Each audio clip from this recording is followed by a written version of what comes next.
আসসালামু আলাইকুম, ওয়েলকাম জানাচ্ছি আরদিস কিচেনে। চিজ ছাড়া 10 টাকার চিজ পাফ চিপস দিয়ে কিভাবে আপনারা বাসায় খুব সহজেই পাস্তা রেডি করতে পারবেন, এরকমই একটা ভাইরাল রেসিপি নিয়ে আজ হাজির হয়েছে আমি মিম মহসিন। আমার ভিডিওটি যদি ভালো লাগে তো অবশ্যই আমার চ্যানেলটি সাবস্ক্রাইব করবেন এবং পাশে থাকা বেল আইকনটিতে ক্লিক করে সাথেই থাকবেন। তো চলুন মূল রেসিপিতে। এখানে আমি পরিমাণ মতন পানি নিয়ে নিয়েছি এবং পানিটা যখন বলক এসেছে তখন আমি 1 প্যাকেট পাস্তা দিয়ে দিয়েছি এবং সাথে সামান্য লবণ দিয়ে এটাকে সিদ্ধ না হওয়া পর্যন্ত অপেক্ষা করব। 5 থেকে 8 মিনিটের মধ্যে এই পাস্তাগুলো আপনার সিদ্ধ হয়ে যাবে। এরপর একটি স্ট্রেনারে ছেঁকে নেবেন এবং পাস্তাতে থাকা 3টা প্যাকেট মশলা এবং 2 টেবিল চামচ সয়াবিন তেল এই পাস্তার সাথে মিক্সড করে দিচ্ছি। তেল দেওয়ার কারণ হচ্ছে পাস্তাটি একটির সাথে আরেকটি গায়ে লেগে যাবে না।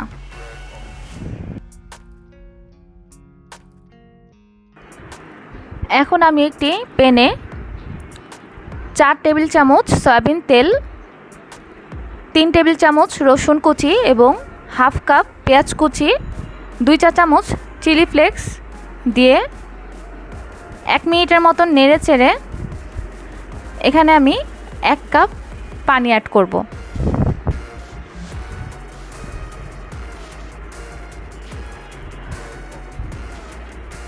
পানি সামান্য গরম হলেই আমি এখানে 2 প্যাকেট চিজ পাফ চিজ দিয়ে দেব।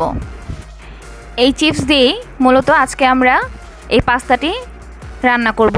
এখানে আর কোনো চিজ ব্যবহার করব না। এই অবস্থায় চুলার আঁচ মিডিয়ামে থাকবে। চিপস যখন সম্পূর্ণ গলে যাবে ঠিক তখনই আমি এখানে টমেটো সস 2 চা চামচ এবং চিলি সস 2 চা চামচ দিয়ে দিব। আপনারা যদি ঝাল বেশি পছন্দ করেন তাহলে চিলি সসটা একটু বাড়িয়ে দিবেন। এরপর আমি এখানে সিদ্ধ করা পাস্তাগুলো দিয়ে দিব। আমি এখানে 1 প্যাকেট পাস্তার জন্য 3 প্যাকেট চিপস ব্যবহার করেছি, আপনারা চাইলে এর বেশিও করতে পারেন। আর আরেক প্যাকেট চিপস আমি রান্নার শেষে অ্যাড করব।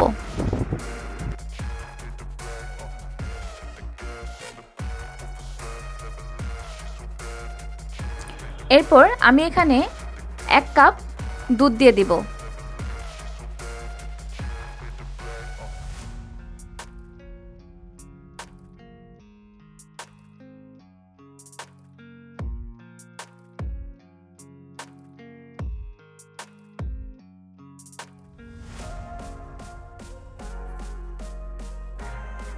এক মিনিটের মতো নেড়ে চেড়ে আমি এখানে অরিগানো 1 চা চামচ দিয়ে দিব এবং সাথে টমেটো সস 4 চা চামচ দিয়ে দিব।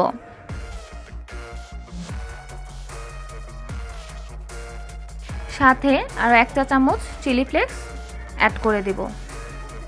সব কিছু দিয়ে নেড়ে চেড়ে শেষে আমি যে 1 প্যাকেট চিপস রেখে দিয়েছিলাম সেই চিপসটি অ্যাড করে দিব।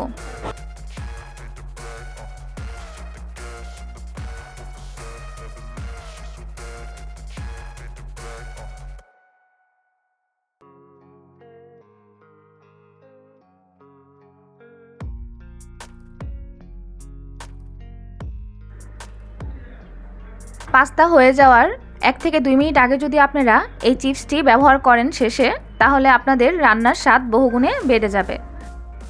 সব কিছু একসাথে মিশিয়ে আমি আরও 2 মিনিটের মতো নেড়েচেড়ে রান্না করব। কোনো প্রকার চিজ ছাড়াই মাত্র 10 মিনিটের মধ্যে আপনারা কয়েকটি উপকরণ দিয়েই এই পাস্তাটি বাসায় রেডি করে ফেলতে পারবেন। বিশেষ করে বাচ্চাদের খুবই ভালো লাগবে। চিজ পফ চিজ দিয়ে পাস্তার এই ভাইরাল রেসিপিটি আমি আজকে আপনাদের জন্য নিয়ে এসেছি। রেসিপিটি যদি ভালো লাগে তাহলে অবশ্যই আমার চ্যানেলটি সাবস্ক্রাইব করবেন এবং পাশে থাকা বেল আইকনটিতে ক্লিক করে সাথেই থাকবেন। আর যদি আপনারা ফেসবুক পেজ থেকে দেখে থাকেন তাহলে অবশ্যই আমার পেজটি ফলো করবেন।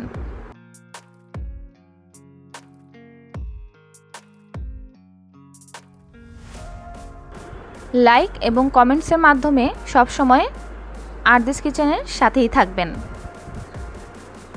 আল্লাহ হাফেজ।